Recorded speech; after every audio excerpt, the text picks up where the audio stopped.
আজকে ট্যাংরা মাছ দিয়ে আলু আর কুমড়ার রেসিপি হবে। আলু কুমড়া দিয়ে ট্যাংরা মাছ। ওদিকে একটা হচ্ছে পেঁয়াজ আর মরিচ।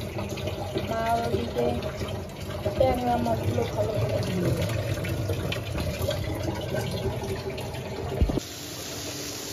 এইদিকে হচ্ছে ঢেঁকি শাক ভাজা।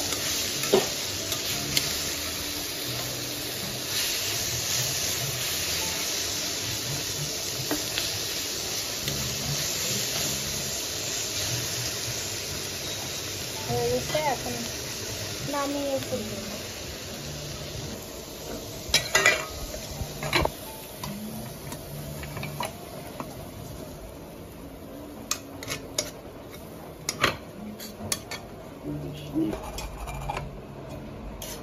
এই হলো ঢেঁকি শাক ভাজা।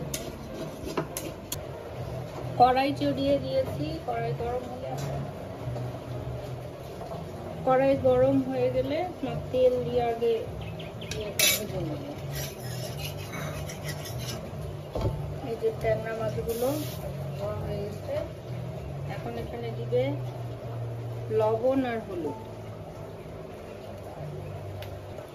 লবণ আর হলুদ দিয়ে মাছগুলো সুন্দর করে মেখে নিচ্ছে। তেলটা গরম হলে ওই মাছ ছেড়ে দেবো।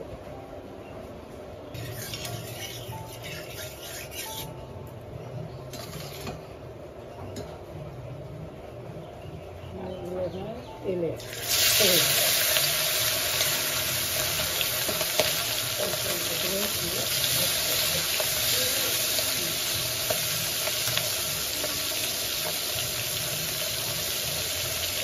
দিলে নষ্ট হয়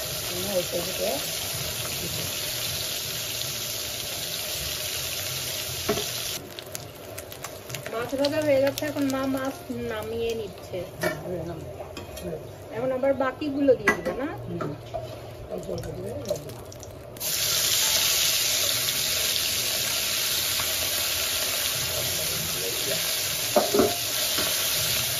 অল্প করে এগুলো একই রকম করে ভেজে নেবে। মা এবার হচ্ছে আলুগুলো ভেজে নিচ্ছে। মাছের জন্য আলু ভেজে নিচ্ছে।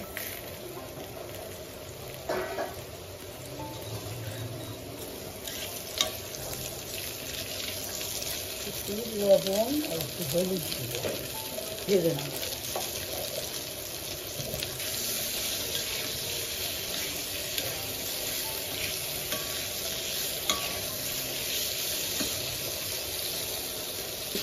ঢেকে দিলাম তাড়াতাড়ি।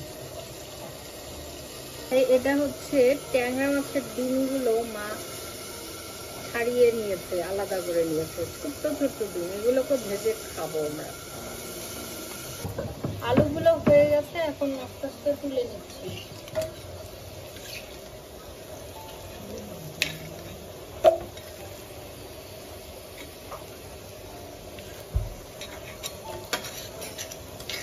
যে আলুগুলো তুলে নিলাম, এবার এই যে মিষ্টি কুমড়ো গুলো একই রকম করে আবার ভেজে নেব।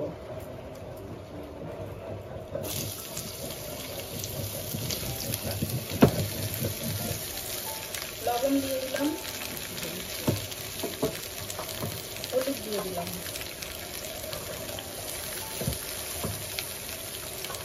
এবার সুন্দর করে মিক্স করে আস্তে আস্তে এটাতেও ভাজতে থাকবো। আলু যেরকম করে করে ভেজেছি ঠিক ওরকম করে এগুলো আবার ভেজে নেবো।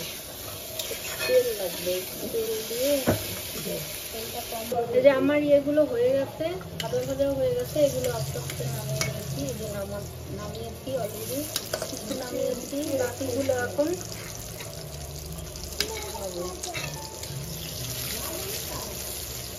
যেগুলো ভাজা হয়ে গেছে ওগুলো নামাই।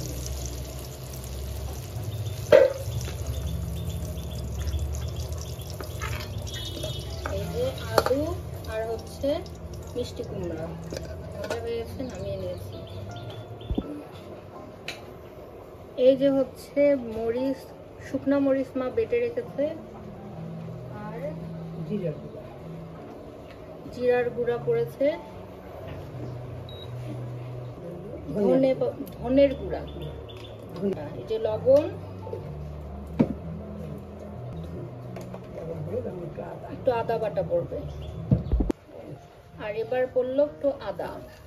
এটাকে পেস্ট করে এখন আমি তেলে দিয়ে দিব, মানে পেস্ট কি আর কি।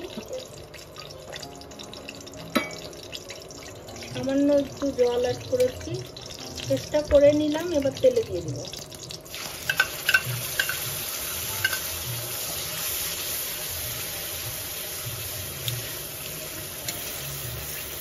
মশলাটাতে তেল ছাড়তে শুরু করেছে, এই যে উপরে তেল ছাড়তে শুরু করেছে, মশলাটা আমার কষা হয়ে গেছে। এবার আগে মাছগুলো আমি দেবো, মাছগুলো একটু মশলাগুলোর সাথে মিক্স করে দেবো, মশলাটা যেন মাছের ভিতরে ঢুকে যায়।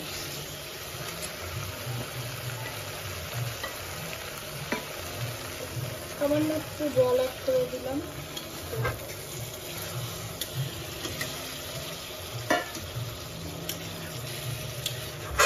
জল অ্যাড করে ভালো করে একটু নাড়াচাড়া করে নিচ্ছি যেন মশলাগুলো মাছের গায়ে ভিতরে ঢুকে যায়। এবার এই যে তরকারিগুলো দিয়ে দিব।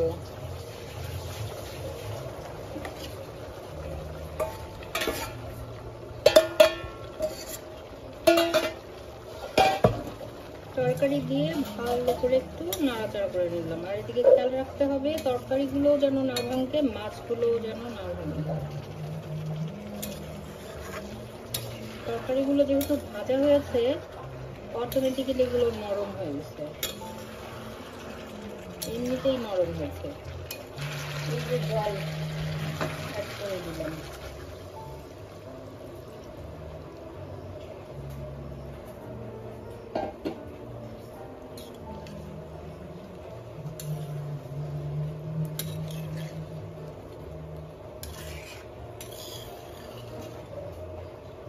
এটা ফুটতে থাক।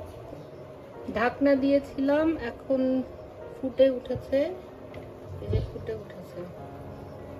এরপর ফোড়ন দিব, ফুটে উঠেছে, ঢেলে নিল ঝোলটা, এরপর ফোড়ন দিতে হবে। এই যে কড়াই চড়িয়ে দিয়েছি, কড়াই গরম হয়ে গেছে। এবার একটু ফোড়নের জন্য তেল দিয়ে দিলাম, তেজপাতা আর শুকনা মরিচ দিয়ে দিলাম।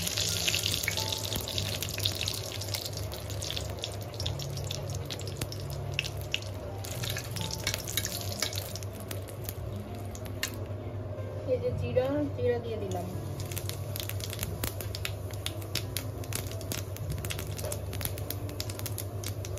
আর এই যে পেঁয়াজ, কাঁচা পেঁয়াজ কুচি দিয়ে দিলাম।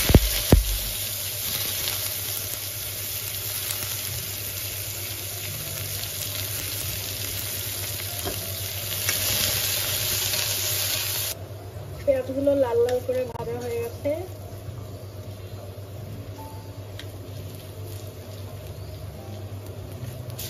এবার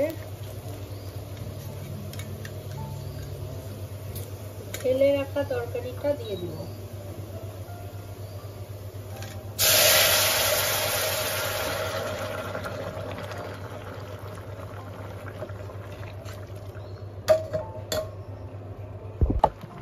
এই যে ফুটে উঠেছে ফোড়ন দেওয়ার পর, এখন হচ্ছে মা নামিয়ে ফেলবে।